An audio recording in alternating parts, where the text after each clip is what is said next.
जय हिंद। देखिए 2 अगस्त को मोदी जी ने एक नया प्लेटफॉर्म चालू किया पेमेंट के लिए, जिसका नाम है ई रूपी। ये यूपीआई की तरह ही काम करेगा, लेकिन एकदम यूनिक होगा। इससे चोरी नहीं हो पाएगी, जिस काम के लिए दिया जाएगा वही होगा। आखिर ये वर्क जय हिंद। जय हिंद। देखिए 2 अगस्त को मोदी जी ने एक नया प्लेटफॉर्म चालू किया पेमेंट के लिए, जिसका नाम है ई रूपी। ये यूपीआई की तरह ही काम करेगा, लेकिन एकदम यूनिक होगा। इससे चोरी नहीं हो पाएगी, जिस काम के लिए दिया जाएगा वही होगा। आखिर ये वर्क कैसे करेगा, इसको समझते हैं। बड़ा सिंपल सा चीज है, ये वर्क कैसे करेगा। देखिए जो ई रूपी आया है वो एक्चुअल में ई रूपी ना होके वो यूपीआई का ही एक एडवांस वर्जन है। देखिए रूपी यूपीआई के आगे ई रूपी कर दिए। अब यूपीआई है वो अलग टॉपिक की चीज हो जाता है। तो देखिए इसका जो शुरुआत हुआ है 2 अगस्त 2021 को हुआ है, और यूपीआई जो था बहुत पहले से चल रहा है, 11 अप्रैल 2016 से ही चल रहा है। इन दोनों को बनाया है हमारी एनपीसीआई ने। ये क्या चीज है एनपीसीआई? इसको होता है national payment corporation of India. यही देश में जितना भी पेमेंट होता है, आप ट्रांसफर कैसे भी करते हैं पैसा वगैरह, इसी को ये सारा चीज कंट्रोल करता है। इसे कहते हैं, इसी के अंडर सब आते हैं, इसलिए इसे अम्ब्रेला कहते हैं। मतलब इसी के छतरी के अंदर सब आते हैं एनपीसीआई के अंतर्गत। अब ये कैसे काम कर रहा है समझिए ध्यान से इसको। ये है, इसमें मैसेज या क्यूआर कोड द्वारा आपको एक स्पेसिफिक कोई भी सुविधा भेजनी होगी तो ये क्यूआर कोड द्वारा आएगा। क्यूआर का फुल फॉर्म क्या होता है? Quick response. ये बड़ी तेज रिस्पॉन्स करता है। कहीं पेमेंट कटाना है, क्विक रिस्पॉन्स तुरंत ये काट देता है। अब किसी के पास ही छोटका मोबाइल हुआ है ये वाला, अब इसमें क्यूआर कोड आएगा नहीं, तो इसमें एसएमएस जाएगा, शॉर्ट मैसेज सर्विस। ये एसएमएस के थ्रू आपको एक कोड मिल जाएगा।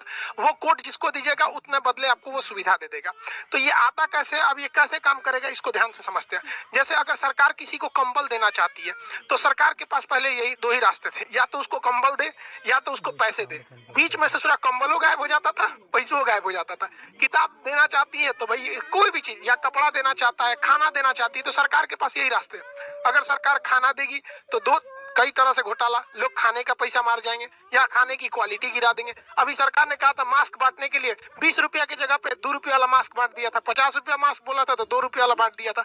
अलग अलग चीज में सरकार पहले देना कुछ चाहती है, वहां तक पहुंच नहीं पाता है। तो इसको ये पूरी तरह से खत्म कर देगा, क्योंकि ये स्पेसिफिक जिस पर्पज के लिए दिया जाएगा आप वही काम यूज ही कर सकते हैं, और जिसे दिया जाएगा वही यूज कर पाएगा। कैसे करेगा इसको समझिए। जैसे मान के चलिए ये एक किसान है भाई साहब, इनको, ये एक पर्सन है, इनको किस यूज के लिए सरकार पैसा देगी? सरकार ने इन्हें 1000 रुपया देना चाहती है कि आप जाके फर्टिलाइजर यूरिया वगैरह खरीद लीजिएगा।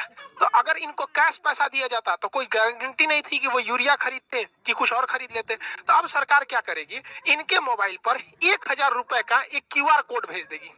अब ये किसान सोचेंगे कि मान के चलिए, सोचा कि एक काम करते हैं, 1000 का यूरिया की जगह पे ना दारू खरीद लेते हैं शराब के दुकान पे। तो इनके मोबाइल पे आया है 1000 का क्यूआर कोड, इनको लगेगा कि भैया कहीं चलेगा। अब ये दारू के दुकान पे जाके कहेंगे कि हमको 1000 का शराब दे दीजिए, तो वो कहेगा क्यूआर कोड दीजिए। तो शराब के दुकान वाला जब क्यूआर कोड को स्कैन करेगा ना तो उसमें ये इनवैलिड कहेगा। क्यों? क्योंकि इस सब के पीछे खड़ा है एनपीसीआई। एनपीसीआई जो है, इसने शराब वाले को ये वाला क्यूआर कोड का एक जुड़वा भेजा ही नहीं है। मैच करेगा तब ना पेमेंट होगा, इसने भेजा ही नहीं है। इसने किसको भेज रखा है? भारत में जितने भी यूरिया के दुकान वाले हैं उनके पास भेज दिया है यहाँ पर। यानी ये क्यूआर कोड अगर इन्हें यूरिया या फर्टिलाइजर खरीदने के लिए दिया गया है तो एक ही साथ एनपीसीआई क्या करता है, एक इनके मोबाइल पे भेजता है और एक सिस्टम में अपलोड कर देता है किसके? फर्टिलाइजर यानी यूरिया वाले के पास। तो यानी ये वाला क्यूआर कोड ये हिंदुस्तान में कहीं भी जाएंगे यूरिया वाले के पास मैच कर जाएगा, बाकी ये किसी को दिखाएंगे मैच नहीं करेगा। तो देखिए इनको 1000 का यूरिया भी मिल गया, चाह के भी इसका दूसरा यूज नहीं कर सकते। जैसे मान के चलिए बाबा है, इनको 2000 रुपए का इलाज कराने के लिए सरकार ने पैसा दिया कि भैया आप जाइए 2000 रुपए का इलाज करा लीजिएगा, ये फलाना दवा खरीद लीजिएगा, आपके बुढ़ौती के लिए काम आएगा। इन्होंने सोचा 2000 रुपया का हमारे पास क्या आ गया है, क्यूआर कोड आ गया है। एक काम करते हैं 1000 रुपया का दवाई खरीदेंगे, पहले चलते हैं पोता के लिए ना खिलौना खरीद लेते हैं। हमारा पोतवा बड़ा हो गया, देख रहे हैं सीबीएसई बोर्ड वाला है यहाँ पे, इसके लिए सोचेंगे खिलौना खरीदने के लिए। अब खिलौना के जहाँ पे बिल बनवा लेंगे और कहेंगे देखिए हमारे पास 2000 का क्यूआर कोड है, आप इसी में से काट लीजिए। बस लो, खिलौनवा के दुकानिया वाला उस पे क्यूआर कोडवा को स्कैन करेगा ना तो कहेगा इनवैलिड। काहे? ये भैया ये बैठल है कौन? एनपीसीआई। ये बहुत होशियार है। जैसे ही सरकार क्यूआर कोड देती है तो 2 गो देता है, एक ही बाबा को देगा और जो दवाई इनको लेना है उस दवाई वाले के पास भेज देगा। इसका मतलब इनका 2000 का QR कोड इसका जो जोड़ा है मैच करेगा तभी ना जी। जैसे ताला चाबी मैच करना चाहिए कि नहीं करना चाहिए, तो इनका जोड़ा जो मैच करेगा दुनिया के किसी चीज से मैच नहीं करेगा। वो जब भी मैच करेगा तो दवाई वाले से मैच कर जाएगा। अब ये जाएंगे 2000 रुपये जहां दवाई वाले को देंगे वो स्कैन करेगा, धड़ाक से हो जाएगा। यानी ये QR कोड जो NPCI देगी ई-रूपी के तहत वो जोड़ा में देगी, एक आपको देगी एक दुकान वाले को। इसीलिए कहता है जिसको देगी वही यूज करेगा और जिस काम के लिए देगी वही काम कर सकते हैं।